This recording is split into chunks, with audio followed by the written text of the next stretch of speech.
Hello everyone, it's Jamal Thomas. Welcome to the Progressive Soapbox. So let me check my sound. This video is not going to be too long. I have another video lined up that I want to do, but fair enough. This will do as the first video because this is the one that's on my mind at this very specific moment.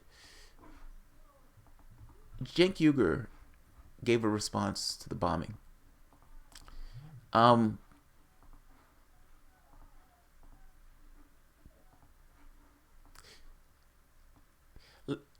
me say it this way. I don't want it to seem as if I'm picking on TYT. I don't want it to seem as if I'm picking on Cenk Uygur, but I can understand how it would look that way.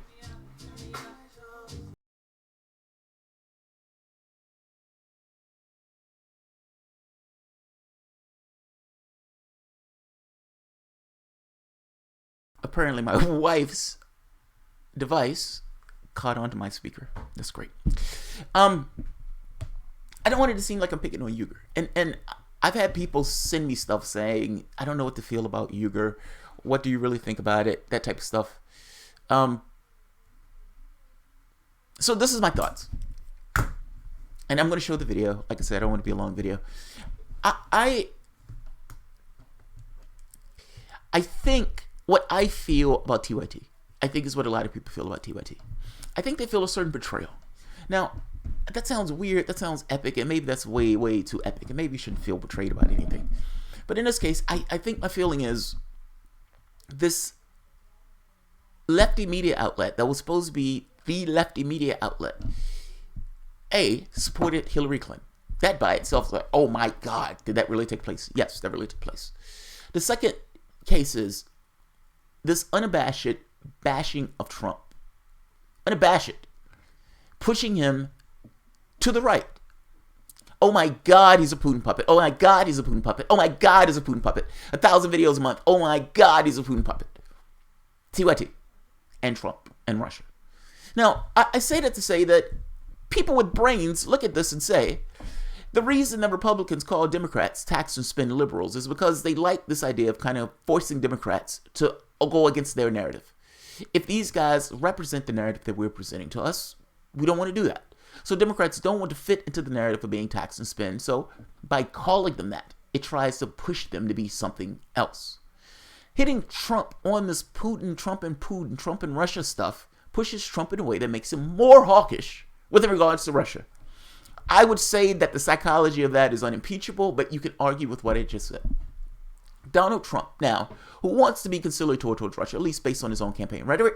You've seen Donald Trump himself tweeting at President Obama saying, why on earth is the president doing these strikes? And the president needs congressional authority to do so. Those tweets haunt Donald Trump right now as he's done those strikes. Cenk Uygur, the Trump and Russia guy. The one who's assiduously pushed this narrative of Trump and Russia and Trump being a Putin puppet, even going so far in the argument with Cal to argue Nerf bombing. There were Nerf bombing. There were sprinkles released when they exploded, not actual munitions that actually hurt and killed Syrians. That was Uygur. How am I supposed to take this when quote-unquote deeply progressive, as he calls himself, Cenk Uygur, is arguing that a bombing that's taking place is somehow a Nerf bomb in order to keep his understanding of the world that Trump is a Putin puppet? Is this bombing real, Uygur? Is this bombing real? When Anna's on the show, what are we going to do about the escalation, Cenk? What are we going to do? Is the United States going to do something about this? What are we doing to address these new missiles? That's called escalation. That's called pushing for escalation. Whatever degree you want to call it, you want to go say escalate. But that is pushing the president of the United States who wanted to be conciliatory in a particular direction. Call it what it is. Saying that bombing in Syria is somehow Nerf bombing, well, that sounds like you're minimizing the fact that the president of the United States is bombing in another country. So now we've gotten more bombing. What does Cenk Uygur have to say about the more bombing? He's going to be blissfully aware of his position in this. It's pushing from the left. Or pushing Trump to the right. He's going to be blissfully unaware. I don't think they do this for bad ends. I think they're useful idiots. I think they greatly hate Donald Trump. I think they think he's a fucking menace. And I think they believe that for all intents and purposes, anything that pushes against the President of the United States, even if that means using Russia, and even if that's positioning us in a hostile disposition with a foreign power that has nuclear weapons, that becomes politically acceptable as brinksmanship. You have your bombing. Congratulations. You want to absolve yourself. I don't absolve you. I don't absolve you at all. This is Uygur's response to it. Nothing wrong with it, technically. Nothing wrong with it if I said it. But I wasn't saying that Trump was an animatronic robot for Vladimir Putin. I was on my network doing one video after the next on how Trump is some kind of puppet of Putin, and that bombing in Syria at one point was amounted to Nerf bombs, that the bombing didn't matter.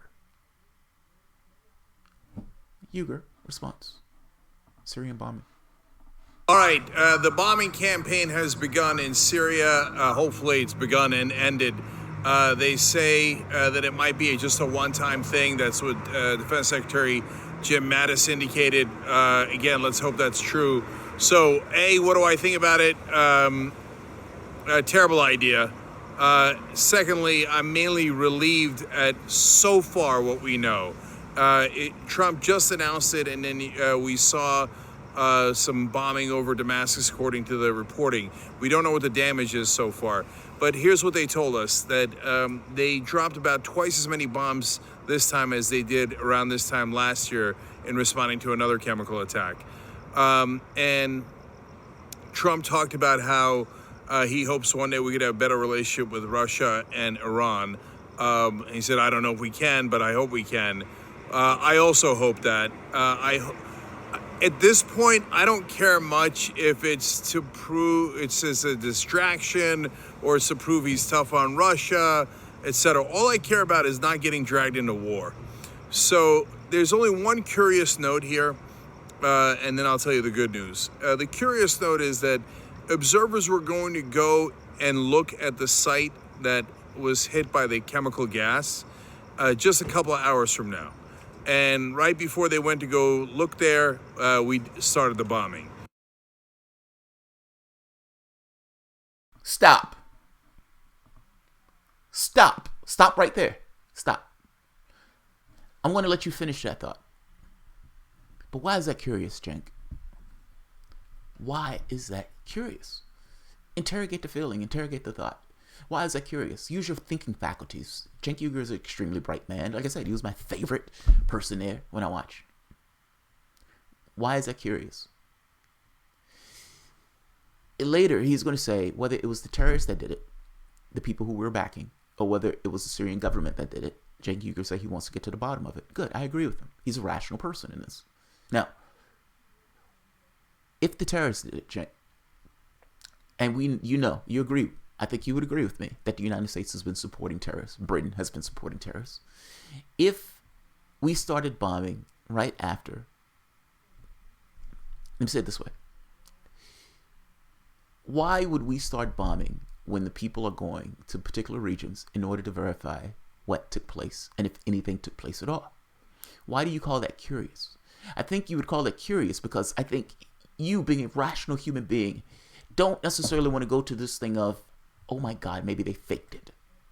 But you acknowledge yourself that this is bizarre. If you really want to get to the bottom of something, you have an investigation. If the chemical weapons people are on the scene to do that investigation, and the Western powers, and you understand that the Western powers has been in alignment with the terrorists in that region of the world, call them what they are, they're terrorists. Islamic, radical, extremists, terrorists. Using the term moderates is just political. If you understand that, and if I think you would agree with me to some degree that we've been supporting terrorists, I think that's pretty clear at this point. I don't even think anybody hides it anymore. Then why is it curious? Why is it peculiar? It's peculiar to you because it looks strange that if the United States really wanted to have an investigation, you wouldn't start bombing the sites where the chemical weapons people go to actually have that investigation. It looks as if you're trying to conceal evidence. Now, if the terrorists did it, and the United States started bombing immediately after, is it possible that the United States and the allies are trying to hide evidence? Is that why it's curious to you? It's only curious if you don't necessarily want to engage that particular thought. It's just like Mattis saying, yeah, It's complicated. It's complicated because you're breaking the law. You call it complicated because you don't want to deal with the fact that you're breaking the law. Complicated is a yada yada. Complicated is we don't want to acknowledge the fact that we're breaking the law. So let's just call breaking the law complicated or complex. Engage the thought, Youre. It is very possible, it makes all the sense in the world, that a group of terrorists that are about to be obliterated finds that the only way for them to get power is to release chemical weapons or to stage something that makes it look as if chemical weapons were released. That makes sense. That makes all the sense in the world. You're in this bloody campaign where atrocities have been committed on both sides. You're about to be obliterated. You're about to be wiped out. What are you going to do in order to keep your hopes alive of getting power in that country? You release a chemical weapon, or you stage the event as if one has been released, knowing full well that it gives the international community, the community that you've been working with, by the way, that you've been accepting resources and money and munitions from, that international community will get involved into the conflict using the pretext of that either staged event or the actual event itself. That makes all the sense in the world. The other narrative doesn't. So, call it curious. Call it whatever you want. I would prefer that you engage the thought that it's possible that the terrorists did this with the assistance of the United States and Britain, or that the terrorists did this with the knowledge of the United States and Britain, because that sounds gross. And that gets this to a whole different area in regards to what the U.S. foreign policy is of regime change in that country. Engage the thought for your audience. I don't know if he's talked this in other occasions. So to be fair to him, I don't know if he has. I know he's pushed this Russia nonsense for God knows how long. Calling it curious, however, doesn't necessarily get to the root of it. That's what I'm kind of getting at. He's not stupid. He's a rational guy. He's looking at this and he thinks to himself, that's weird. Yes, that's weird. That's weird. That's very weird. It's only weird if you don't want to engage the thought that these guys might have been in collusion with one another and that Russia might have been right, that they were planning something, knowing full well that the entire time of this, the whole point was to get Assad out that seat in the same way the job was to get Gaddafi out that seat. Let's keep on. Let him finish. But thank you for acknowledging that it's curious. I accept that. So I don't know if that means that it's called off or not. That's curious timing and annoying timing. And I wish they hadn't done it that way. I really want to know who did it. And if it's Syria, that's super relevant. If it's not Syria, that's super relevant. So I wish they hadn't started the bombing before the evidence came in. I wish they hadn't done the bombing at all. Okay, having said that, the good news is it looks like there were no Americans that were hurt in the bombing. And as far as we can tell so far, no Russians that were hurt. So Syrians being hurt is an absolute tragedy. It happens all the time, unfortunately, and it shouldn't happen. That's why I'm against, among the many reasons why I'm against the bombing in the first place. But the reason why, in this case, the Russians and the Americans are more irrelevant is because if we accidentally, and we got resistance from the Syrian Air Force, apparently, and the air defenses. And if in that resistance we had downed a MiG, a Russian plane, that would have been a disaster. If they had downed one of our planes, it would have been a double disaster. So far, based on what we know, and the bombing just happened, it appears that nothing like that went wrong. So let's hope that this does not escalate any further, that this is the only bombing. Youre has this problem that a lot of people have. Left, right, center, people in the United States. It's an annoying issue once you're out of that particular context. It is vastly annoying. It's looking at the world purely from the perspective of the United States. Now, I know he says, yeah, it's that's a big deal, man, that we haven't shot down. Hopefully it stops here. Why do you think it's going to stop here? Russia warned the United States about taking action.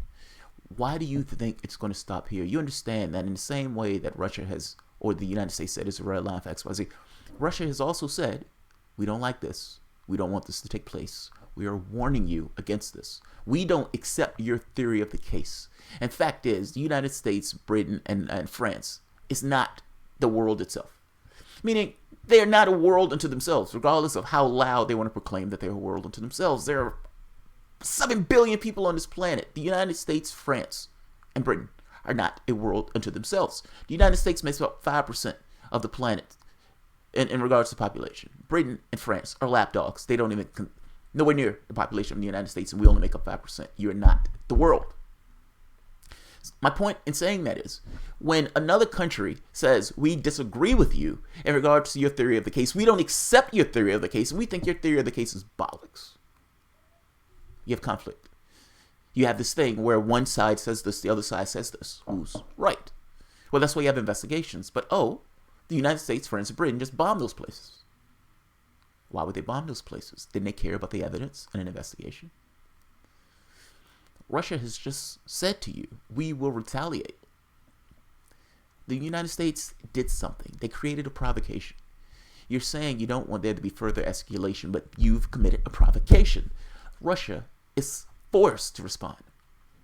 I'm trying to explain to you, Cenk, that I understand you're saying you don't want more of a provocation from us because God, horrible if we shot down a Russian jet. It doesn't matter if we shot down a Russian jet. They've already said this is somewhat of a red line for us. We don't want you attacking Syria. You've just attacked Syria. We will retaliate. We are awaiting their retaliation. Yes, it would have been much more horrible, if we shot down a Russian jet. I'm making a point to you, Cenk, and I'm making a point to these liberals who are now, oh my God, he's bombing Syria. He's bombing Syria. After we said he was an animatronic robot, now he's escalated with Russia. Whoa! There will be escalation because we've just escalated this conflict by bombing that country. And whatever Russia does, that also will be to some degree more of a provocation from the United States standpoint. The United States will look at that as, oh my God, Russia has just, done this thing. What are we going to do about this? And you have this mechanical process where the people in the country scream that, oh my God, something bad is taking place. What are our leaders doing to protect us? Our leaders need to respond. And that's taking place in both countries. Both countries believe in their right. Both countries believe in the propaganda that their political leaders are putting down. And both countries inching closer and closer and closer to oblivion. One step at a time, thinking they're right all along the way. Look, the basic point just because I think I stirred away from what I was getting at. It is the United States perspective that this took place. That is not the perspective of the world. And in the United States, taking that perspective and unilaterally with Britain and France decided to go into a strike, I would make the case probably destroy evidence at this point, seeing as they didn't wait for the evidence to be taken. That is a provocation. That is an escalation. It wouldn't be crazy for Russia and their allies to also do something about it, because the United States has done something about it. Not shooting down a Russian jet. It's kind of besides the point. Yes, that would have been horrific, but it doesn't really matter. This act itself is the issue. This act itself is the problem. And they're making a point that lefty media networks that have almost nearly 4 million people that are pushing the president in a very particular direction to be more hawkish, more assertive with Vladimir Putin, should have understood that they themselves, whatever degree they were adding to it, were adding to the chorus from mainstream media and everyone else to be more hawkish for political reasons. Other countries have perspectives. The perspective is not just the United States. This is a provocation. It doesn't matter if we shot down a Russian jet. It matters from the larger scheme of, oh my God, bad things are coming immediately. But from the scheme of proportionality, this is something. This is a thing. This is something that is taking place. And from the perspective of Syria, perspective of Russia, perspective of Iran, it demands a response. Let's keep going. Bombing, and then we're done with it. I know the military-industrial complex is going to try to push us into more and more bombing. They're going to try to push Trump into it, but I hope he sticks with his original statement from before the chemical attacks, which is to begin to get our troops out. We could all hope. So let's hope that the damage was limited tonight from the bombing. That's all. All right. The way Donald Trump shows in an odd way that he's tough on Russia in some degree is Syria. Everyone understands that Syria is a proxy for Russia. This is a proxy where everyone understands it. It's not unclear. Russia has clearly defined its intention to be in alignment with Syria and to make sure that government doesn't fall. Iran has done the exact same thing.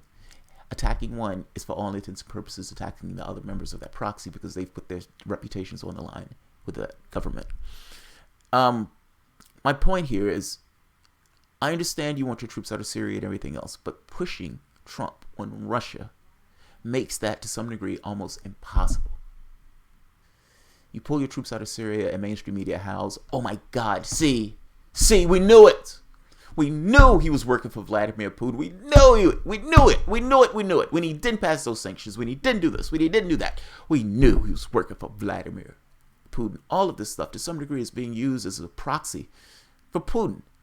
That's a bizarre way to look at it, but that's the way people have been looking at it. Attacking Donald Trump on Russia, to some degree, it just allows that stuff to prosper, man. It allows people to do that. I don't want to harp on Youre, but I am bothered by Youre. I am greatly bothered by Youre, and I don't fully understand where that comes from, but it bugs the shit out of me, which is why I do these videos on Youre, him specifically. Maybe it was because he was my favorite person when I watched it. Maybe because I know what it is. I know exactly what it is. Whether it's intentional or not. Yeah, I can use this. Because I think this makes my point. I think there's other stuff, but I think this makes my point. Whether it's intentional or not, the real capacity of change.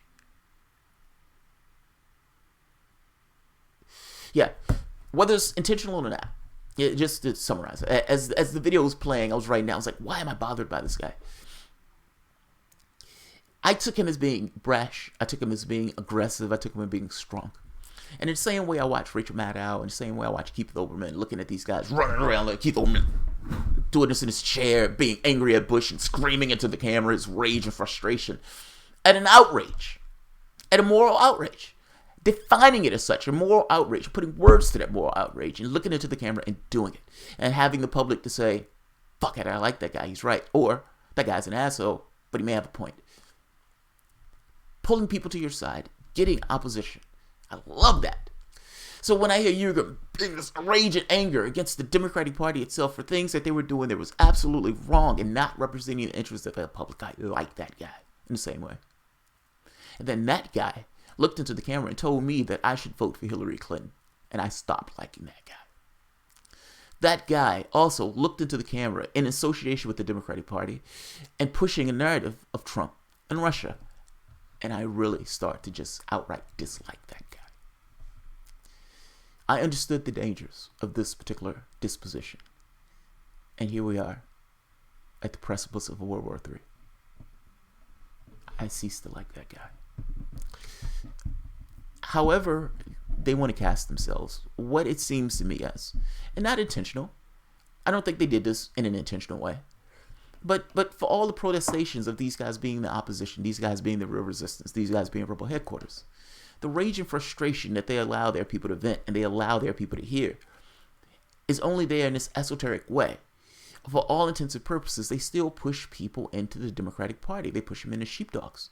I understand they believe that they're going to get substantive change. I understand they believe they can board the ship and everything else. But for all of their protestations, at the end of the day, you're still shipping people into the Democratic Party. You cease to realize that real change, getting things done, has to take place to some degree outside the apparatus.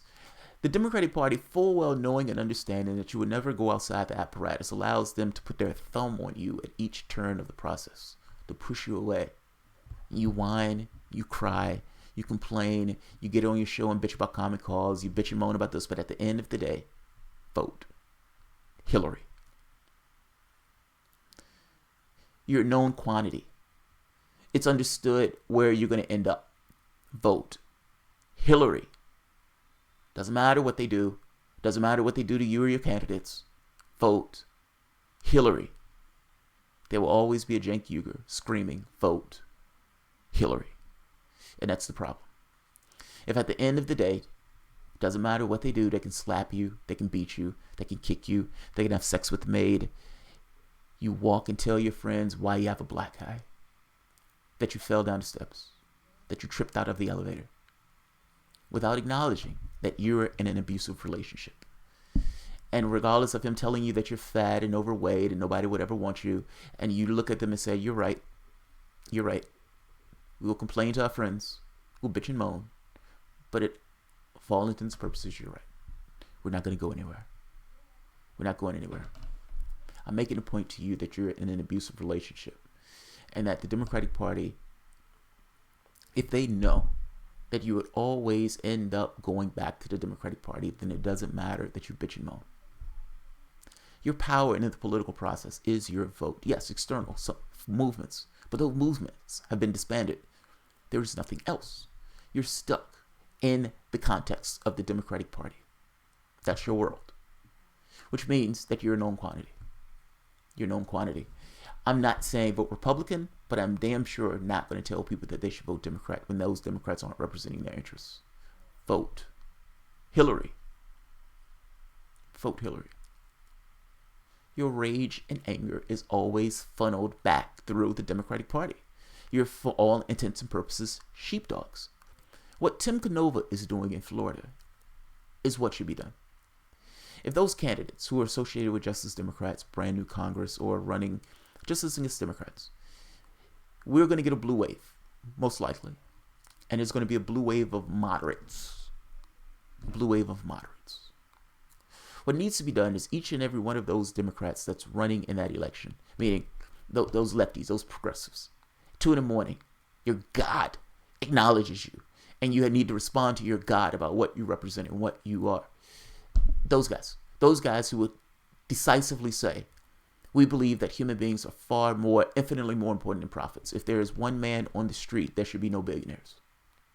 If that's where you are, then you need to be willing to run against that Democratic Party as an independent if you lose in the primaries, or if you believe that you didn't get a fair shot. Stop whining, stop complaining, stop bitching and moaning. I don't want to hear you cry that they're not being fair to you. Why would they be fair to you? You're running in the Democratic Party in that political apparatus. The moment that you lose, you go the fuck away. They don't care. They have no political incentive to do anything to help you take them out of that office. Why would they do that? They're in a position that people are going to vote for them regardless because they're terrified of Donald Trump. Meaning, it has nothing to do with their failures and nothing to do with them. They don't need to have introspection. And the boarding of the ship that you thought was going to take place, the moment that they get rid of you, it's clear sailing back into power. The option here, if you really want to have a revolution, if you really want to get shit done, is to say no. To say, I'm done. Take off the blue shirt. I'm done. I'm fundamentally different. I'm something else. Us and them are different. We're not the same. In the same way that Democrats don't vote for Republicans, well, whatever I am, don't vote for Democrats. And you run as an independent. You go for Trump voters. You go for Republicans. You go for wayward Democrats. If you lose, fair enough. But at the very least, it adds teeth to what you're saying. Vote Hillary has no teeth. It is toothless. Vote Hillary. Getting on your show and telling people to vote Hillary after their candidate is being cheated. That is no teeth. Running as an independent has teeth. Even if you get across to the point that I may not be able to win, but I can fucking make you lose. That's how you change things in this country. That's what you're looking to change things. That's your path. Vote Hillary. It's not a path for change. It's the path to status quo. I understand they get to vent their rage and anger and frustration, but you vent your rage and frustration in a goddamn corner. Run as independent. Be something different. Be something fundamentally different than what they are. Make them lose. I can't win, but I can make you lose. And guess what? At some point, people may start accruing to you. And as they start accruing to you, the other party dies. That is the door. If you're talking about the matrix, that is the door you need to walk through to get some level of change in this country. There are people here. So let's see. I'm going to open this up to calls for everybody. Am I being wrong on my impression of TYT? Am I being a dick to Uygur? Am I wrong on this? If so, explain to me why I'm wrong on this. Let's have a conversation. The number is down below in the box. It is 804-453-0937. This is your chance to give your comments. Yeah, clearly, I have feelings about TYT. And I think it's the same feelings that people have against Sanders, if I'm being honest. It's imagine what would have taken place if the Clinton thing takes place, Chief Sanders. And TYT comes out and says, we can't give our support to Clinton. We can't back her. We're going to do what Real News Network did. And we're going to cover this from the leftist perspective. and we're going to be above it all and just say, this is what we see of events. Not decidedly be anti-Trump and decidedly for all, and you're supporting Clinton and in your support of Clinton being so antagonistic to Trump. Like I'm trying to get this thing across that it's, you tilted your network in a particular direction. I understand you're saying we're not supporting Clinton. Whatever. Your network got across to people that they should vote for Clinton. That's the truth of the matter. But you're supposed to be the leftist network. Leftist is not the same thing as Democrat. And yet, that's essentially what's taking place. I call you MSNBC Light because at the end of the day, you allow people to bitch and moan, but at the end of the day, vote Hillary. How am I being unfair? This is my perspective of the world. This is how I view these events. How am I wrong? How am I being unfair? How am I being unfair? In the desert, you're right about Cenk and the rest of the Russia did it people. They played a part. Yes, I think they played a part. Clearly, I think they played a part. Propaganda is a money-making monster. Radioactive RX. Agreed. Bob Ramirez, I'm not calling. I'll just rant like I'm a fool. TYT is enough to make anybody go into a seizure. He says, I'm not calling. I'm just going to rant. Fair enough. Fair enough. Winky the Burnable. I didn't say vote Hillary. No way wouldn't TYT have gotten 20 million. Not saying that's the reason. Winky, call in. Winkle, call in. Winkle, I want you to call in. Winkle, I want you to call in. If we're still here, I want you to call in. Winkle disagreed with me in one of my other videos. And I had been meaning to get around to him, but the whole missiles and everything else at that point kind of swept up my conversation and my focus. But Winkle, if you're still here, call in, dude. Let's talk. What's happening, Steph? What's happening, Steph? Not to mention their positions on YouTube fuckery. A Mares. Oh, Winkle, call. Yeah, I want him to call. How do I call? Winkle, the number's at the bottom. It's 804. There we are. So I have a caller who's calling. And what's your name? Well, what's your name? Rob. That's the same thing. So. Hello? Yeah. Who's calling? What's the name? Hey, what's going on, man? What's happening? You sounded robotic for a second there. Nah, that's not robot. I'm a Russian bot. Not so much. Nah, man. I happen to tend to lean more to what you're. Wait. What's your name? What's your name? Rob, man. Oh, okay. My bad. I didn't know who. I was like, who's this? Who's calling? Who's talking? All right. What's going on, Rob? Okay. So what's your perspective of this? Okay. I tend to lean more towards your point of view or the left, whatever you want to call it. Yeah, it's like left, right, whatever. I use that just as a moniker, but it's like whatever our fixture in the world. Right? Yeah, it's like the label I care about less.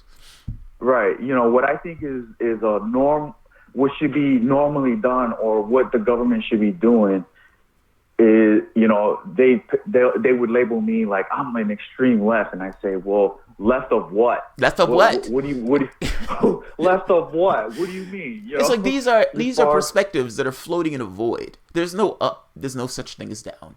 The perspective floating in a void. So my perspective of the world, as I look at the world, is no different or no less relevant than any others. Now, I think what they try to say is what's considered mainstream is, for all intents and purposes, what plutocrats put on the mainstream media and what they put on the airwaves. That's not representative of the American public if you ask the people what they wanted. What we're saying is more in line with mainstream if you're talking to the people themselves. What they're saying is a point of view that they want to espouse to the world through mainstream media and the political apparatus to keep people complicit. That's what it boils down to. Well, then, if that's what you're going to define, or what, and in reality, that's what is being defined, right? Yeah. Then that, to me, is already not even center right. This is like right wing. It's right wing. That is right wing.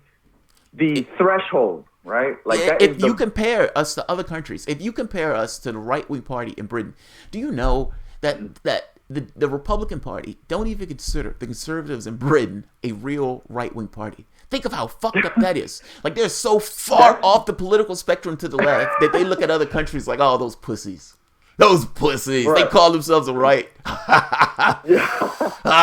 They want to supply health care in some measure. We don't even believe people should have health care. You bitches. Right. Like, so, right. So I mean, the Republican Party, the Democratic Party is essentially the conservative party in Britain. Literally, they're, for all intents and purposes, a conservative party. I find that to be amazing. People don't know that. Right. I mean, I agree, because it's just, I mean, the Democrats here, I'm just like, what is wrong with you people? What the hell is wrong with you? They're bought. I mean, honestly, I don't say that. When Bill Clinton took office, Bill Clinton raised more money than a Republican for the first time, if I'm not mistaken, the first time ever, but the first time in for God knows how long. When Bill Clinton went in, he started passing right-wing policies.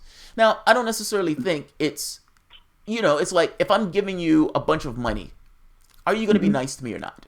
And if you contort your entire means of getting elected into, we need to raise massive amounts of cash, are you going to be more amiable to the people who are giving you that cash, or are you going to rebuke the people who are giving you that cash? I mean, come on. This is like you work a job. Are you going to do things that the manager of that particular company don't want you to do, knowing full well that you're going to not get that paycheck? So it works in two ways. I'm giving you this cash, or I can use this cash against you. And also, when you get out of that government spot, come talk to me. Nice things will take place. I mean, it's like you're acting like the money has no effect. It's amazing. Right. No, I know. But see, the problem that I have with that whole thing, right, is that they're literally giving them chump change. I mean, it's tiny. The amount of money that they're giving them, that they're bribing them with, and what are the societal and the international effects that they are causing for this tiny amount of money? I just don't even know how these people can live with themselves. I don't even know how they can go to sleep at night and close their eyes and wake up the next day and say, okay, hello world, I'm ready to go and get some more money. Let me keep calling. Let me explain how. I think I know how. So another thing that people have a tendency to do is to map the world based upon how they see the world. So it's like, I think the world is a particular way. I weigh it in a particular way. I think human beings have a certain value. I think this is a certain value. I think that have a certain value. When I think of my mom, I think of my mom in a particular way. It's a full three-dimensional, thing. It's a whole thing. I think people map the world and think other people map the world in similar ways. Other people do not. Other people have different arrangements in how they see things. For example, what's the mapping of the world from a guy who's creating bomb regiments? Like when the person is designing a bombing plan, what is his understanding of the world when he's saying we're going to be able to kill 100,000 people in this bombing raid, and they fire it off and they go and kill 100,000 people? Now, does he look at the world in the same way that you look at the world, or is there a fundamental difference in the way that they value the society? Okay, so I take that scenario, right? Yeah. I'll buy into your scenario. And the thing is that if that were the case, then I look at those people as, there is something seriously wrong with you, and I think you need to be put in a padded room if you're okay with dealing with being able to bomb the shit out of people and just. But again, that's because. Nothing to you. But again, that's because you're mapping the world a particular way. There is no mapping of the world. There's no God above. There's no hell below. At least from the standpoint of political conversation. From their standpoint, they may look at the world as, this is a godless world. I can do whatever I want. If I can get a political advantage by doing this, then I'm doing the thing that allows me to get a political advantage. So for the moment, pretend that there is no right and wrong. For the moment, do that.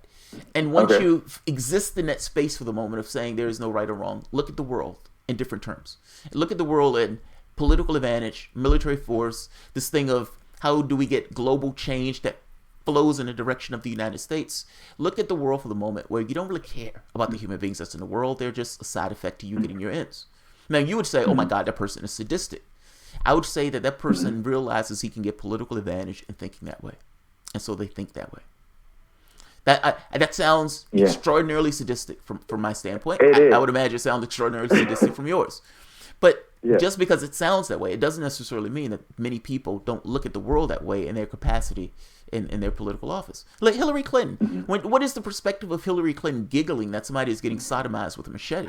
Like, come on. Like, that's fucking sick.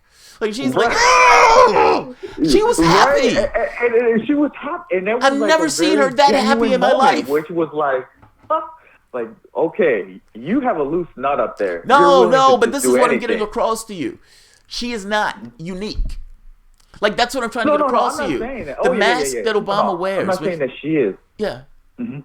I'm not saying that it's unique to her. I'm just saying, look at what type of people she surrounds herself with. It looks sick. That also think like her. Yeah, it's sick. I mean, that's our government. Like, that's what I'm trying to get across to you. Like, these are the people who are put in places of power and are in government. When she's working in capacity of Secretary of State, do you think she gave two shits about the Hondurans? Like, people are like to mistake the mask for the individual, of the thing that's ticking inside. And I say, I'm going to base this on what you do in the outside world, not necessarily on the mask you give me. No, I don't think Hillary Clinton walks around with hot sauce in her purse. No, I think Obama may sing very well, but I also think that that's the guy who's paying terrorists to create a civil war or help with a civil war that's been murdering Syrians. I guess what I'm saying is don't mistaken how we map the world in regards to this thing of value to human beings. I think the overwhelming majority of human beings map the world in that way. And unfortunately, that's a problem. It's a problem because those human beings have a hard time seeing that other people map the world in a different way. There's no God above forcing that. They're not going to be punished for it, for doing so, unless the public itself punishes them. This is not, God above saying you must act this way. They can use religion as clubs and stuff in this way, but there's nothing stopping them. We are all perspectives floating into a void. There is no right, there is no wrong. All of these things are just human conceptions. They're manipulating the human conceptions to their ends. I'm saying, it is a problem that people map the world in this way because they can't see how other people will map the world in a different way. I think they're maniacs. Yeah, I agree with you. I think they're maniacs.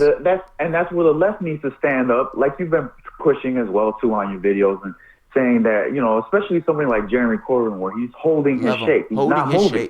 He's not moving. He's not moving. And that's the other part too, is that the left needs to start showing results.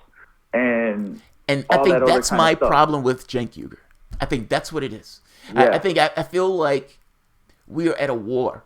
I look at this as a war. I look at, when I get on this platform and I give this thing, I look at, to some degree, there is a chance and there is a time where we need to push this conversation in a different direction. And going full well with the Democrats is not the way to do it. So my feeling is, agree. It's like, don't tell me that you're rebel headquarters and you fuck around and say, okay, let's just give in to the union. No! If you're rebel headquarters, be rebel headquarters. That's what I want. That's what I expect. Mm-hmm. People get more militant when they feel, when they're in certain situations because they want people to represent them in a real way. Well, same thing here. This is something where we're actively pushing against that party to try to either make change or get that party to emoliate itself. I'm okay with either one. I don't need... Yeah, but see, the thing is that there's nothing there to force them to do it. There is nothing. They're not finding an incentive to say, okay, we got to do something, guys. Agreed. I mean, the first time, during the end of the election, it was, I think it was Nick Brana that said that they've lost over 15 million people. Yeah. That was their first big motivation to say, okay, we got to do something. We need to get a unity commission going on. Yeah, we need to get these, we need to sheepdog these bitches back into the party. But the unity commission was just a farce even from the beginning, because I say, no, this is just a new way for them to find out what the left is saying. What is the new word so they can add it to their lexicon. Exactly. So when they're out there talking, they can, it's free marketing. Oh, okay, we got to say these kinds of things. But we're still not going to do anything, but we just got to find new words because the old words aren't working anymore. Agreed. So we got to find a new way to lie to you. I like that. Rob, thank you very much for your call, man. I'm going to let some other people take over. But I agree with you, man. Agreed, totally. All right, cool. Thanks, dude. The caller is correct. TYT produces nothing. Let's see. Yeah, I think that's my issue.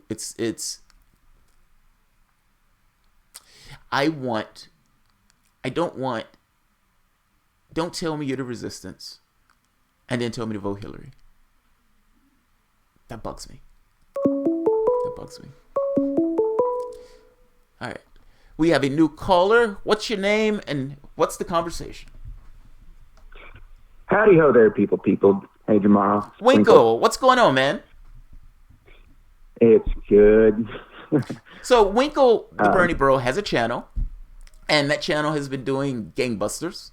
And Winkle pointed out an issue that he had with one of my videos that I made, saying that TYT was essentially bashing bashing people who were essentially. I made the point that I don't know who's glorifying Putin in this way. I think that was the point I made, and that for all intents and purposes, I think I was making the point that they were pushing people to the right. And maybe I'm missing this. In fact, I think I am missing this. Winkle, explain what I said and what I said that was wrong. Because I got to be honest, I'm drawing a blank on the video, even though, God damn it, I know the video. I can see the video of Cenk. I can even see the background of TYT. For the life of me, I can't recall. Yeah, it said stuff. Russian judgment on it. And, yes. But explain it. Explain what was going on. And explain your disagreement. Let me start by saying my video wasn't more a response to say that, oh, here's Jamaro was wrong and everything. You've been a TYT warrior, man. Oh, I'm joking. I'm lying. I'm totally lying. I'm joking. You made the explicit caveat in the video. I am not saying that this Russia stuff is great. I am just saying this. So you made the caveat. I'm teasing. Or it's more the poo-pooing of that there aren't people on the left who defend Putin as Cenk and Anna kind of smugly rail on in that video as they do. Yeah. And even Cenk in the middle of it conflates people that would lefties that defend Putin as they are describing, which I've come across myself. Oh, not I just in the past on Facebook, okay. And not just on YouTube comments of TYT videos. And yeah, that's not a great argument because who the fuck knows who all those fucking people are. Right. But even just comments right. on my own video of lefties defending Putin. I don't agree with those people for the most part. And, yeah.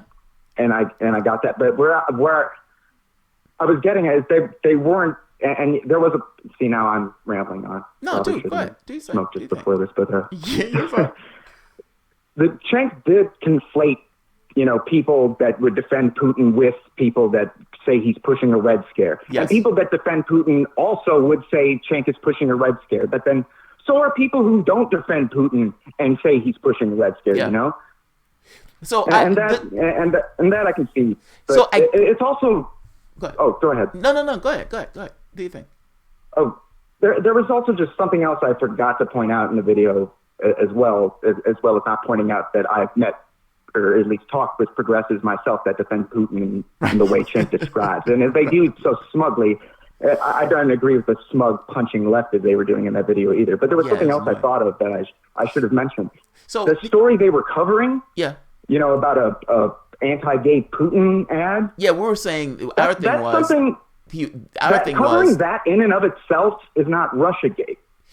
Oh, I mean, right, and that was your argument that this wasn't about Russia. That story. If I had known about that commercial, it is a deplorable, fucking hateful commercial. Yeah, I could cover that and not push a Russiagate narrative behind it. That's right, I mean? And that was your argument. Your thing was, well, this wasn't really about Russiagate. That like these guys, they're saying lefties that are supporting Putin and everything else, that this video was not about Russiagate. So calling it about Russiagate is not necessarily accurate.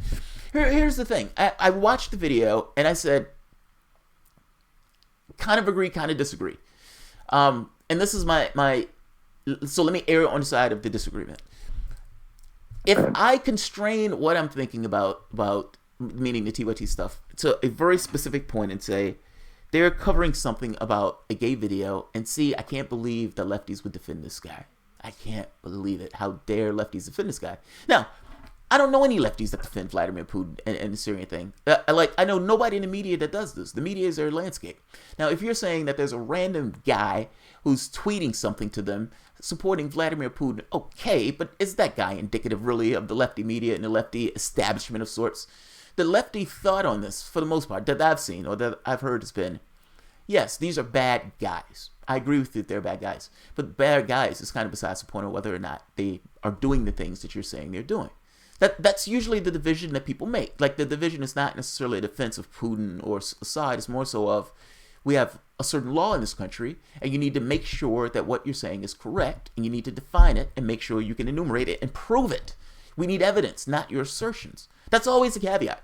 So I don't know these lefties who defend this. Like, I don't know who they're talking about. I don't know if lefties who defend them. That's my first point. The second point is they're narrowing down on this, saying these lefties are defending Putin. I would make the case is some degree still associated with Russiagate. They've been attacked and they've been hit pretty hard with people saying this is nonsense, this is bogus, you haven't proven your case. And so doing a story talking about a random gay ad in Russia is just bizarre in and of itself that they would dedicate time to it. And then to use it as a proxy to hit lefties of saying, can't believe you defend this guy. How dare you defend this guy? I know. I think this is still within the context of Russiagate. That's my case. Like I understand, but my point is saying that you're right in part is they're being specific in this video. They're narrowing their focus down to how dare lefties defend this guy, talking specifically about a gay ad. I'm just saying it's kind of bizarre that they're covering a Russian gay ad. Why would they even have that ad in the first place? And why would TYT dedicate any time to it? Not to mention pulling the segue to hitting lefties who are supposedly defending Vladimir Putin. True. Yeah, I can't really disagree with you there. They do just punch. They seem to just use it as a way to punch left. Yeah, it was weird. I mean, well, why is a supposed progressive network just punching left at people? So, and then it's like to say you're deeply progressive and you're punching left. Why are you punching left? First question. Yeah. Why do you need to punch left? Oh, that's fast. Damn it, Winky. That's awesome. I love that you said that because it gets across this thing of if you're punching left, that means there's something to the left of you. And what is that something to the left of you saying that you feel the need to punch left? Now, here's the thing, though. I would agree with them on this point. There will be random and odd people who are saying they're supporting Vladimir Putin on this. But the reason that they're doing this is for the same reason that sometimes blacks and lesbians and women are hyperbolic in their defense of certain civil liberties. Communities that have been pushed down and that have been marginalized tend to be a little bit more aggressive because they need to be more aggressive. They've lived through a time where their rights or something about themselves are being curtailed and undermined by the society itself. So they tend to be a little bit more reflexive in the way they go about their affairs. It's not good, bad, right, or wrong. They're reacting to the environment that they find themselves. Well, in this case, Putin and Assad have been marginalized, have been attacked, and they've been attacked in many respects incorrectly. Like there's stuff you can hit them on. Yes, you can. Assad is waging a bloody campaign and stuff that he's doing in that country. No, he didn't release chemical weapons, but yes, he's a bad guy. It's as if they can't make the disassociation from he's a bad guy to that bad guy did these things. So yes, some people may be overly reflexive in saying, well, no, he's not that bad of a guy. Democrats do this with Obamacare. It's like, it's Obamacare's universal healthcare coverage. No, it's not. You still have 20 million people that don't have healthcare, but they're reflexive in defending it because Republicans are going after it so bad. This is something that people do. That's all I'm saying. Yeah, I totally agree that people that do that, it seems to be a case of binary thinking. Yeah, exactly, and it's unfortunate. It's unfortunate because the fact is they can be bad guys, but not necessarily been bad guys to do the things that they're being accused of. And I guess another thing you just brought up is that one thing I guess I didn't think about what were they talking about just the media people who defend Putin, or were they just talking about like they were unclear? I don't remember it coming up in the video, but I don't know why they were talking about. I don't know if they were really clear if they were just talking about regular people or if they were talking about media. But that's what I mean. That would defend Putin like that. But it's kind of weird. It's like it's a country of 300 odd million people. It's like does the media platform that has almost like 4 million people need to talk about the 0.2% that thinks in this way? That's all I'm getting at. Like, why would they bring up that 0.2 or 0.3? Let's say it's 5%, but there's 300 million people in this country. Like that's such an outlier of disposition. That's what I'm getting at. Like if you're talking about what is the media talking about, what is YouTubers talking about, I just don't know if that's a major percentage. Like, it just seems like a weird segue to punch the left on. That's all. And honestly, I took it as it's a straw man. I took it as an utter straw man. I took it as I'm going to characterize the left that is dissenting from our narrative of events with this 2% or 1% that's been boosting Putin and Assad.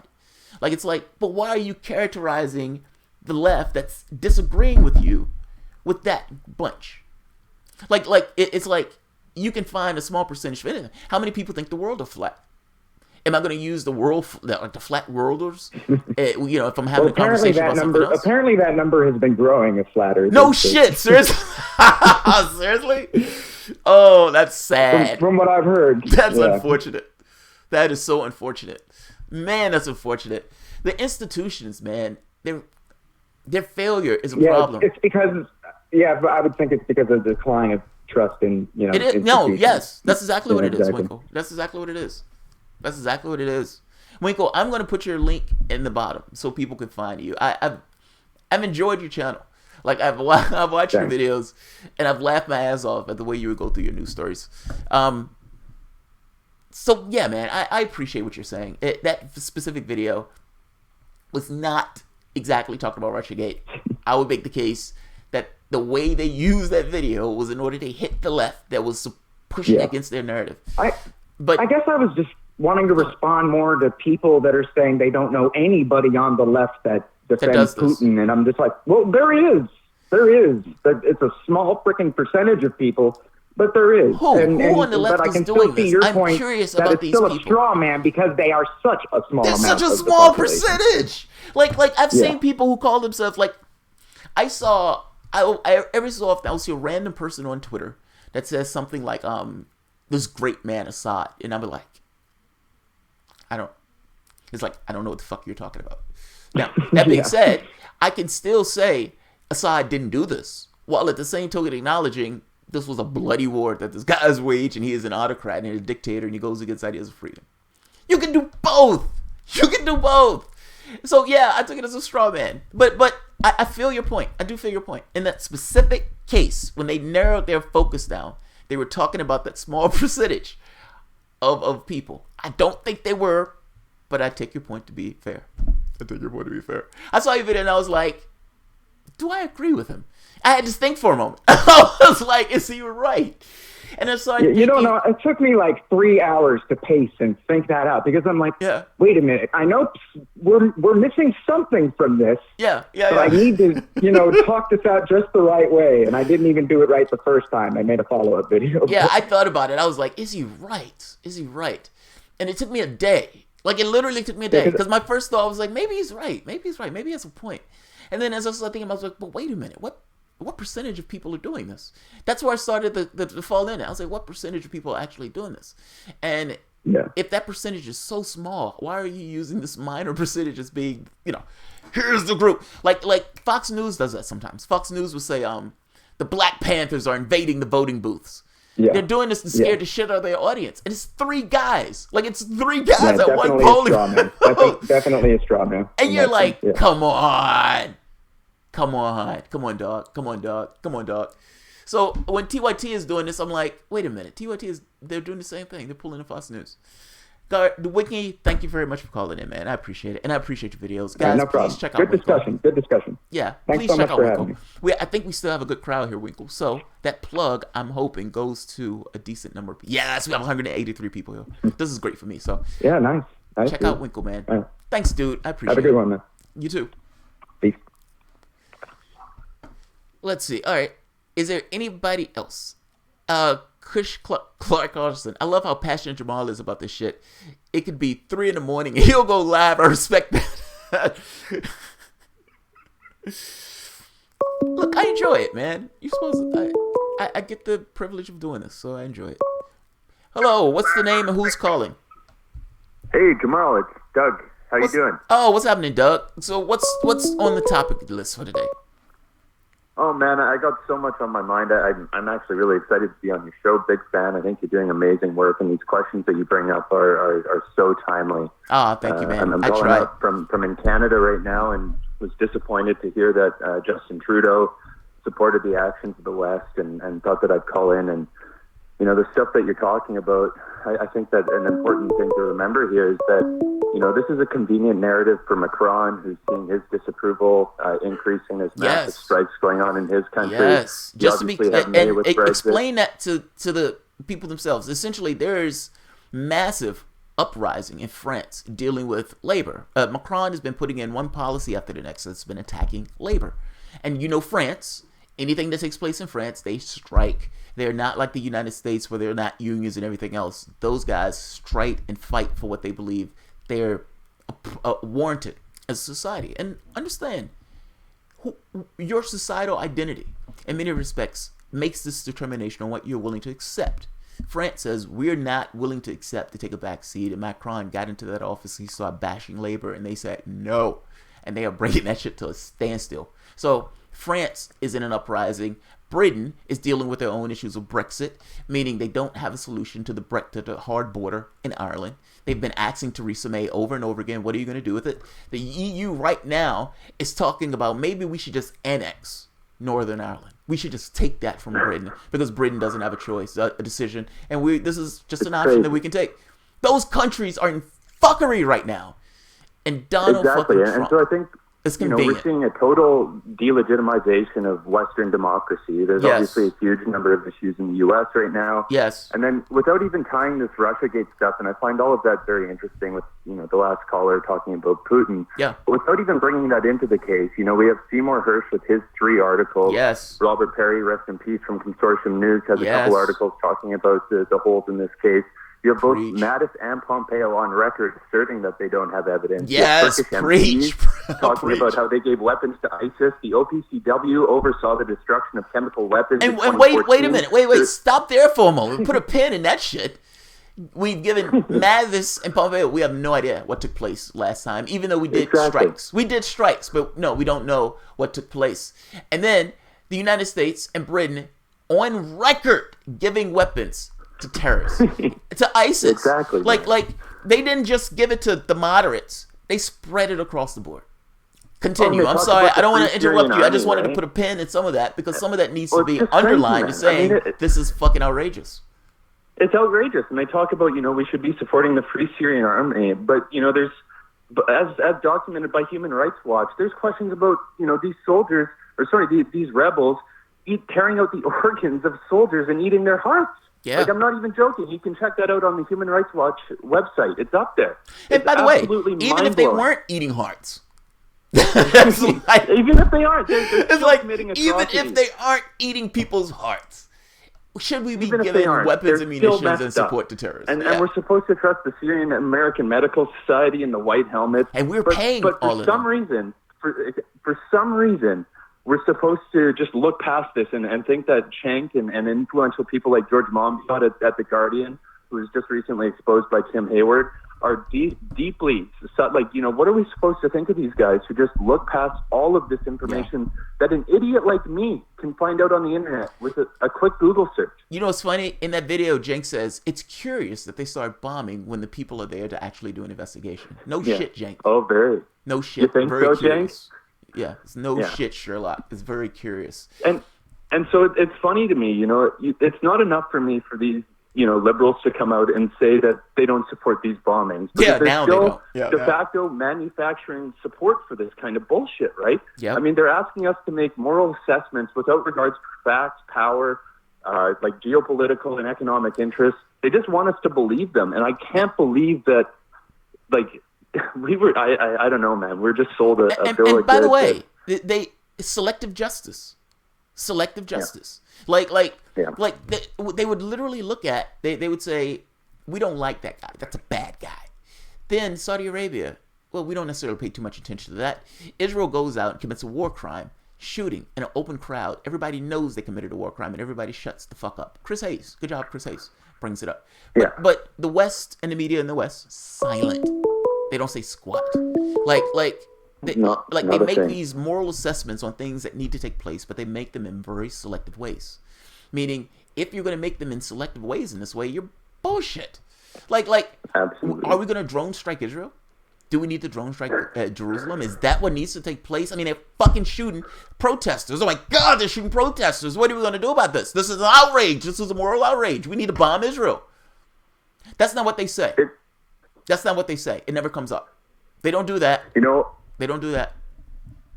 I'll leave the line, man. I'm just so happy that there's a show like yours. Keep speaking truth to power. I hope that your channel grows. You're a really, really great guy. And keep doing your thing, man. I appreciate all that. We've been getting a lot of support from the standpoint of likes, shares, super cash, patron. Well, it's not we, it's me. I'm the only one who does the channel. And all of it is appreciated. All of it helps the channel. I mean, it literally helps the channel grow. So your accolades, people send links, people do all sorts of things in order to help out. And all of it is appreciated. So you guys help me. Otherwise, I couldn't do it. Honestly, otherwise I couldn't do it. So thank you very much, man. I appreciate it. Cheers. Have a good one. You too. Call from Canada. Wow, that's awesome. That's fucking awesome. That is really awesome. One video is near silence and hard sense is making any difference. Trina be fine. They got to the new labor of Ecuador. Can't allow evidence collection. Mayors.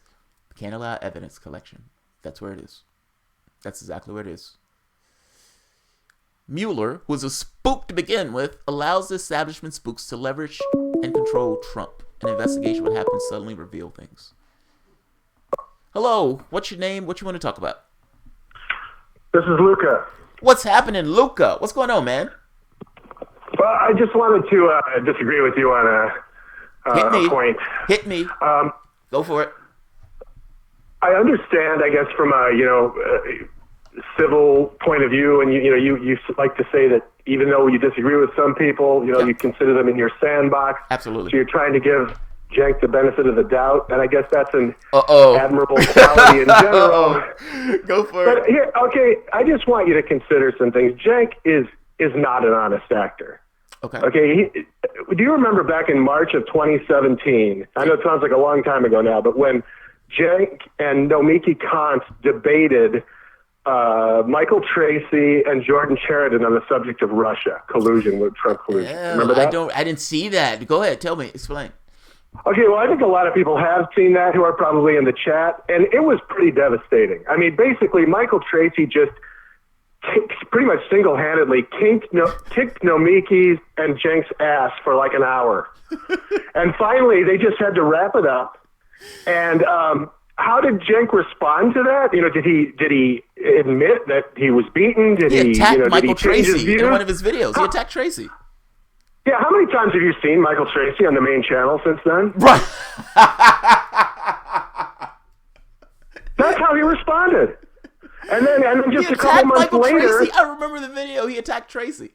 I remember one of the clips. He attacked Michael Tracy.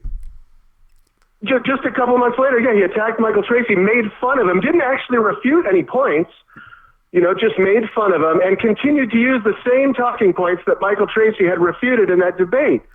And finally, when the months went by and the evidence was just never coming in and it was beginning to look more and more ridiculous, Cenk just kept doubling down, and he eventually got so low as to resort to just creating these straw man arguments like progressives who support Putin. Yes. I mean, because come on, it's like you do a video on a gay Russian ad. What the fuck? Why do you have that ad and why are you doing that video? You're TYT with like 3 million subscribers and you're like, you know what we need to do? We need a video on Putin and a gay ad. So the question becomes, why are you doing this video? Why are you doing that video? And in that video, trying to make this comparison between some progressives and lefties who are going against the Russiagate thing. I mean, it's like, why are you creating this straw man of lefties supporting Vladimir Putin? And how many lefties are doing this? If you have like 1% and you're raising this up as one of these things of this is what people do. Okay, but why are you telling me that? Does it have anything to do with the Russiagate narrative and people pushing back against the narrative you've been pushing? It's like, no. As for whether or not he's an honest actor, this is what I think. I think Cenk is a capitalist. I think as a capitalist, he has a media network. I think he had a certain political ideology that was to the left of the Democratic Party, but still a capitalist. FDR was a capitalist. I mean, I saved capitalism. Now, as Cenk's role in that, he has fixed himself to some degree to the Democratic Party with Justice Democrats and everything else. He's like their dark brother. Now, I think they bitch. I think they moan. I think they actually do want policies that push a little bit to the left. But at the end of the day, I think they are still fixed to the political apparatus in the way that it is. Meaning they can never go too far beyond that. By the same token, they play both sides because, let's be honest. They want to be able to get as many viewers as they can because he's a capitalist. This is less to do with ideology and more to do with him being a capitalist holding a media network that just so happens to be further to the left. I think he hates Trump. That's what I think. I think he hates Trump. I think he's terrified of Trump. And as anybody who's terrified of Trump, I think they just say whatever they need to say and whatever they fit into their thing, where they can fit it, brick, rock, anything else. And I think this Russia thing has been a brick that he'll use. It doesn't matter whether it's true or not. I don't think it matters to him whether it's true. And that's where I come in at. It's like, now, if you call that a dishonest actor, I don't know if he's consciously dishonest in that sense. I don't know if that's something that he's using as a mask. I don't know if that's something that he's just kind of convinced himself of. I don't know. Well, but Jamal, I just like to look at it like this. Let's say you and I are having a discussion, and we're debating a point, and you very clearly make a point that I can't refute, that I have no choice but to concede. Yeah. And then later you hear me spreading that same point that I was defeated on later. Are you going to say, oh yeah, Luke is an honest actor? You're going to say I'm full of shit because I'm full of shit. I'm going to say you're full of shit. But you must understand, Luca, arguments are not won by good points. Arguments are not even won by truth or honesty. Like oftentimes you can have an argument with somebody, you can lose from a point standpoint, but stylistically still walk away thinking that your argument is secure. Politics has nothing to do with arguments.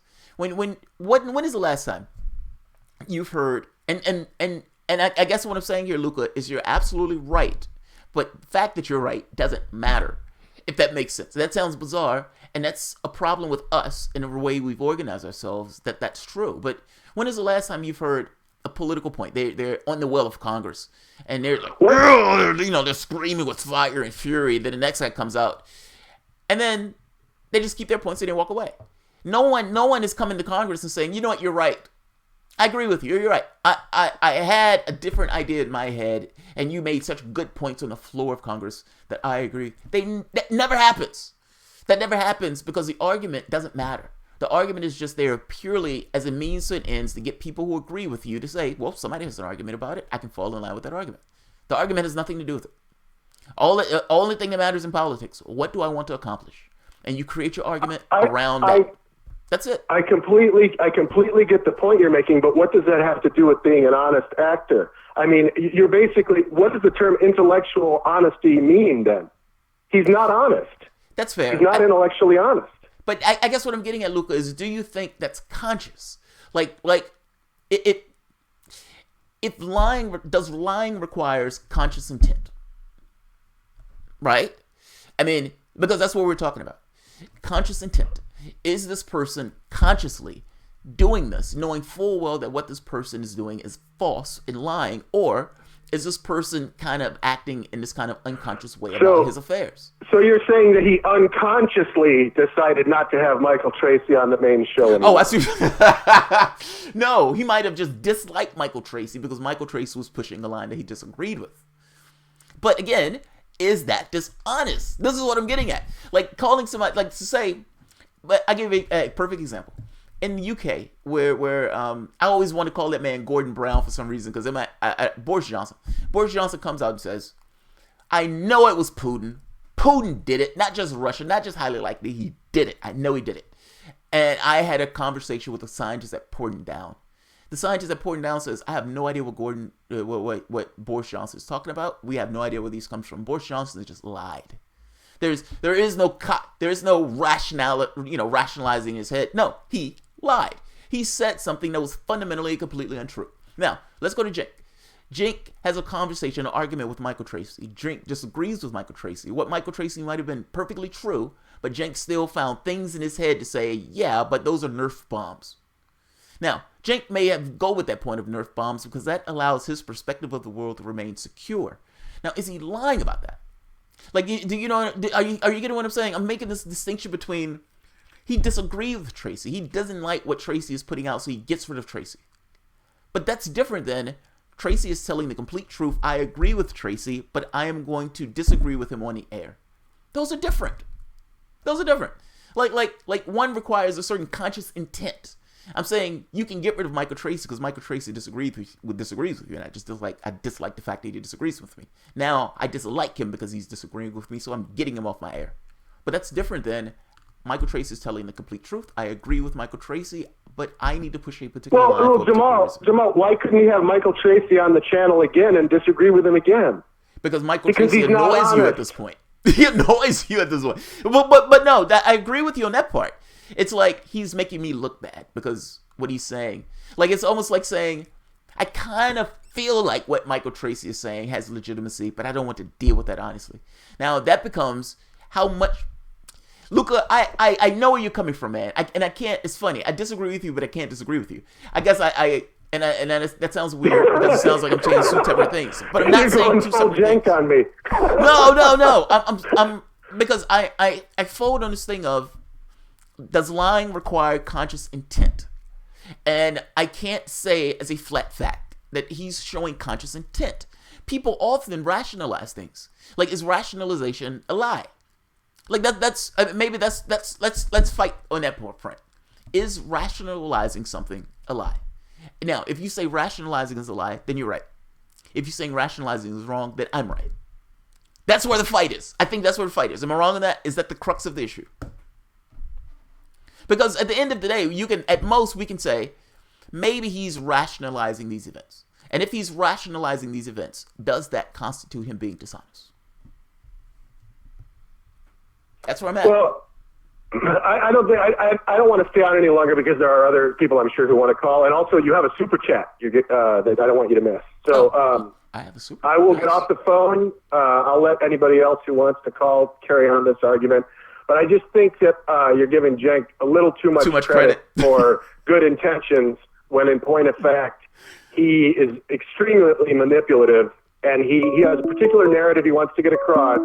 And rather than honestly debate that issue, he simply suppresses counter narratives. That's fair. That's fair, Luca. That's a fair point. That's a very fair point. Thank you, Luca. I appreciate it, man. You be safe. Right, hey, thanks. Love Have a good the day, show. man. Hello, who's calling and what's your name? Well, God damn it, I keep saying that. Those are the same things. How are you doing? Who's calling? And what would you like to discuss? Let's try it there. So Chad, what's going on, man? What's going on? I'm just kind of following up with everything. I have to agree with him on the dishonesty of Cenk. Okay. I think because it's like Cenk understands. I'm not trying to scream. No, you're fine. Yeah, you can scream. I scream all the time. People are like, dude, when you scream in the microphone, you blow my ears out when I'm in the headphones. I'm sorry. And I'm sorry for that. I don't do it on purpose. If something is coming up, it just comes out. So do what you got to do. I understand completely. Well, he understands the facts. He just doesn't want to put them together and acknowledge them. It's like, He's H2O. curious. That's curious. He acknowledges all the ingredients, but he's saying that, the conclusion's not what it is. Yeah. So, I kind of agree with that. And where I disagree goes actually to Jimmy. And I think Jimmy should leave. And I know that you think Jimmy should stay at TYT. Yeah, I think he should stay. But go ahead. Explain why you think he should leave. Well, because I think that it would give a boost and give energy to the real progressive movement, which is, you can't really have movement forward until, people actually, handle their in-house, what's going on, and saying, hey, we're studying what you're doing down. And TYT, the only thing that they're is really holding them together as far as being progressive is Jimmy Dore. They're like piggybacking off him as to, give them, as a balance or weight, It's essentially you're saying Jimmy Dore gives them a certain amount of credibility on the left, and Dore leaving it decapitates that level of credibility. So do you think Kyle should leave? I think if Kyle left, it would be awesome because I'm more thinking about Jimmy, because Jimmy could pull together a lot of people because he has a lot of strong independent followers. Yeah. So he was able to pull those together and work like a network and say, okay, hey, all the progressive independent people, here's the information. Let's really hit these people with the with the arsenal together. In the same manner that that the mainstream. I understand. So I guess my thought is Jimmy Dore is still Jimmy Dore even on TYT. And I would imagine that it's a certain amount of friction associated with him being on the network, hands down. It has to be. There's no way. You could see how he's angry at this stuff, and that he has to know. There are people tweeting him constantly that, hey, you're kind of talking about Cenk Uygur also, right? He has to know. And to some degree, even in some of his own utterances when he was angry, he pointed directly at TYT, calling them bought and sellouts. So I feel you on that. I guess my thought is, part of my annoyance with TYT, I guess, if you want to call it that, and my bringing up Uygur is because I felt like that was a weapon. I felt like TYT was a weapon. I felt like TYT has the capacity to be a weapon. And it's a weapon I would prefer to have on my side than I would prefer to have on theirs. Because I think, if I'm being honest, they're closer to the position that we are, then they are closer to the Democratic Party. They just don't realize it. And maybe I'm wrong on that. Maybe my perspective of how close they are to the Democrats is wrong. But it's the same point of a weapon. Like, imagine what would have happened if TYT would have came out and said, we're not supporting Hillary Clinton. We can't say vote for Donald Trump or the other. We're not supporting Hillary Clinton. We're supporting Jill Stein. And stuck with that point. She lost. Now, yes, people might have said, and Howard and Mitch Damone, that TYT made her lose. But that also means that TYT made her lose. That's teeth. That's what that is. It's the capacity to actually injure and bite. Yes, I can put my pit bull down if my pit bull gets rowdy, but my pit bull is 70 pounds and he's going to bite the shit out of me. It makes me think twice. I'm just making this point. I'm trying to get this point across that TYT has the capacity to be a weapon. Now, I don't want to alienate TYT in this way with Jimmy Dore leaving. Jimmy Dore is almost like a conduit. I love the fact that he's on that network and still bashing the people on that network with the things that he says. It's friction. It's tough. Could he do that without TYT? I don't know. That's a good question. Like, could he create his own media thing and accrue other media outlets around him? Like, could he create his own network? That's a good question. I don't know. That's a good question. That's a very good question. I mean, listen, so you weren't able to get on the when it was the video for what's his name for the WikiLeaks. Say it one more time. I didn't hear that question. Say it one more time. The video for what's the guy from WikiLeaks? What's his name? WikiLeaks. Julian Assange. Yeah. Did you watch any of that? The visual? I haven't. I saw. I remember them saying something about it. I wasn't around at the time. I think I know what it was. I wasn't around. I was somewhere else, and I saw them say. Oh no! I know what it was. This was during the time where my system went down. My computer. I threw away the cord to my computer by accident, and I was running around from pillar to post trying to get a cord. The universal remote wasn't indeed a universal remote that I got from Best Buy. It was just fuckery. So I wasn't able to get online in order to participate in the visual itself. Not until like a few days afterwards. At that point, there, finished. But I remember it. I do remember it. Well, it's still on the page. Susie Dawson, I believe. I'll get it to you. But, dude, it's really cool because they brought a lot of people together in like a really quick, short span of time. The energy was when you see people coming together, and the lineup was nuts. Caitlin Johnstone, Tim Black even went on there. I love that woman. She's awesome. Some whistleblower, the one cat that was with the veterans for. Vips. Yeah, Vips. Super cool. There was a lineup, good conversation, and if we had more, anyways, with Jimmy Dore, that was my whole point, was that Jimmy Dore is such an influence and such a powerhouse. Yeah, with so many progressives. It's just being able to say, hey, we have somebody that's going to lead the charge, and I see he's the burning TYT. I mean, that's kind of the consensus. Here's the thing, though. Like, you need to have a certain disposition for that. My point is, Dore has said on multiple occasions that he's what do you say? He calls himself a slack comedian or something, a nightclub comedian or something like this. I don't know if Dore has the tenor to do that. That's not an insult against Dore. It's does he have the temperament to want to do that? If he doesn't have the temperament to want to do it, what's the point? It's easier for him to connect himself to TYT and be on this large media outlet and get his point across than it is for him to be the head of a revolution. Like, yes, he's a mouthpiece, but I don't know if he has the technical acumen to actually want to do what you're saying. I understand what you're saying. Now, if Dore was a different person, fuck yeah, he could pull that off. He's so much of an influence. He could totally do it. Well, see, I look at it more, the aspect of everybody looks like, oh, we have to do things from in-house. And the problem is that's the typical situation with Jimmy Dore and Cenk. It's like, oh, you don't hold your friends to the same standard as you do everybody else. That is very true. And what that does, it doesn't allow real change, real conversation to say, no, you're wrong, and I'm tired. I'm tired of it, and I'm not going to support it. Because I'm sorry. I always interrupt. I'm sorry. I get a thought in my head and immediately I need to say the thought. My wife is like, dude, you interrupt when you do that. I'm trying to stop. Let's go for it. No, go ahead. Go ahead. I mean, that was pretty much the gist. Okay. Well, look, I appreciate your call. I'm going to explain what I'm going to say off air. But, dude, thank you for calling. Thank you for supporting the show. I appreciate it. No problem, man. Thank you, Ben. Okay, so I understand what you mean. Like, you don't hold your friend to the same standard that you hold other people.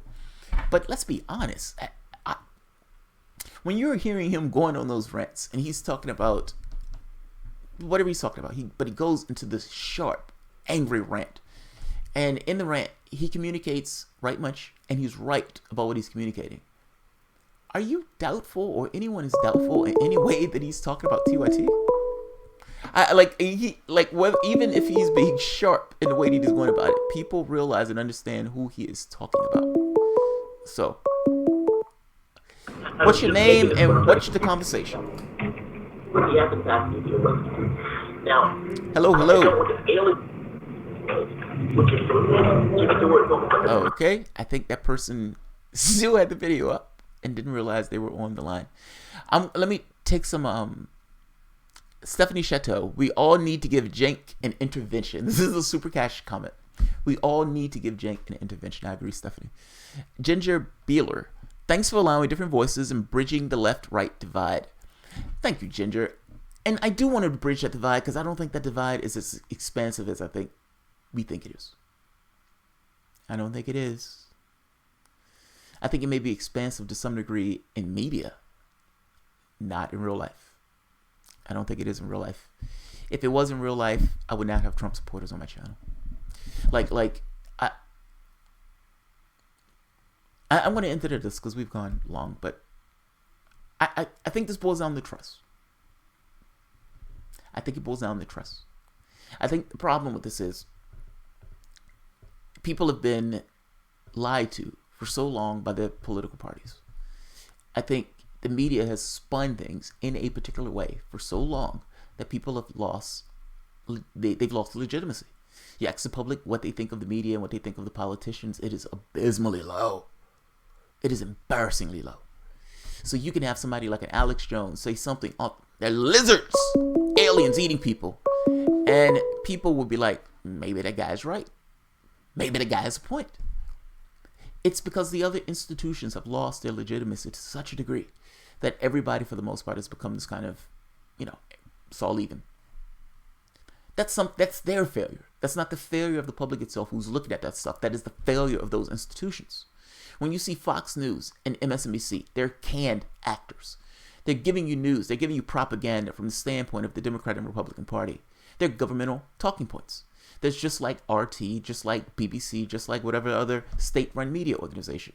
They just call themselves MSNBC and Fox News. They're giving you the perspective of the two parties in the governmental apparatus itself. They're not independent actors at all. Status quo. Fox, MSNBC, status quo. I'm getting across that the issue here is trust. The issue here is that the media, for all intents and purposes, have lied. The political apparatus have lied. And both of these things have let people down over and over and over again. That's what I'm getting at. That's the point that I'm trying to make. The moment that you get out and just say, this is more likely true than not, and that what the media is telling you is a narrative, and there's this kind of plutocratic, globalistic concerns that these guys function under, not necessarily concerns of the American public, then you get people on the left and right saying, I like what that guy is saying. Fuck, he says he's on the left. He says he's further to the left than most. I'm a Trump supporter, but I like what the guy's saying. That's what you end up getting. That divide is not really a divide at all. There's a small number of issues that we disagree with, and we can have the fight and we can disagree with those things. But for all intents and purposes, there was issues within the Democratic Party that people disagree with that they had fights over. They still were able to come together as a united front. I'm saying that the right and the left, the malcontents, the ones that were shoved to the side and told to shut up and vote, I'm saying those people can come together as a party unto itself and create a new fulcrum in American politics. That divide is not a divide. That's my point. That's my point. All right, guys, I'm going to end it at this. I think this went well. I've rarely done call-ins, so I've added it to everybody, but I was watching a George Galloway video, and I like his interaction with the audience. I fucking loved it. And so I thought to myself, let's try it. Let's see if it works here. And I like the results. So we're probably going to be seeing more of this. Yeah, I leave it at that. Thanks everyone for calling in. Thank everyone for their donations and for their support of the channel. Stephanie Chateau, Ginger Beeler. Guys, the Super Cash helps magnificently. So does patrons. It allows this channel to grow. And that's what I want to do for the channel. I want this channel to grow. I want this channel to expand. If I get to the point where I can start bringing other networks in, I want to be able to do that. But that's my goal for the show. I want this to be more than just kind of a part-time gig. I want it to be a full-time thing where I can dedicate my time completely to this. So your assistance in that is magnificently helpful. Stephanie, thank you very much. Ginger Beeler, Trina Be Fine, this was great. Coming in at the end, Trina Be Fine, thank you very much. I am going to agree with you, Trina Be Fine, because you just gave me an awesome super cash. So yes, you have my agreement that you are fine indeed. Thank you, all of you, really. If you like my videos, if you share my videos, if you listen to what I'm telling you, you disagree with me, but at the very least, you gave me the benefit of the doubt. Thank you very much. You guys are appreciated. So you guys have a magnificent Friday, and I will, let's be honest, probably see you tonight. By the way, I am very active on my videos. Very active. I take this as a job. That's why I take this. And so I take this as, what would I be doing under normal circumstances if I was working, if I was doing alienated labor in the same way that other people were doing alienated labor? What would I be doing? Well, I would probably be at work. I enjoy doing this. And because I enjoy doing this, it's difficult for me to do videos, meaning come out and do the videos. And I feel like if somebody is giving through Patreon or giving Super Cash or even just, giving their support to the video, where YouTube itself or whatever we get from advertisements, they should get their money's worth. I don't expect them to like each and every video I do. So my feeling is, if I do a spread, among that spread, there will be videos that they like and there will be videos that they would watch. It's my goal in trying to give people some parity in whatever they give. In essence, this is my view of the world. So my channel is just my view of the world. And I try to expand that view into history, politics, philosophy, and even alien stuff. Across the board. This is what I think about. This is what I like. This is what I discuss. So this is what my channel is.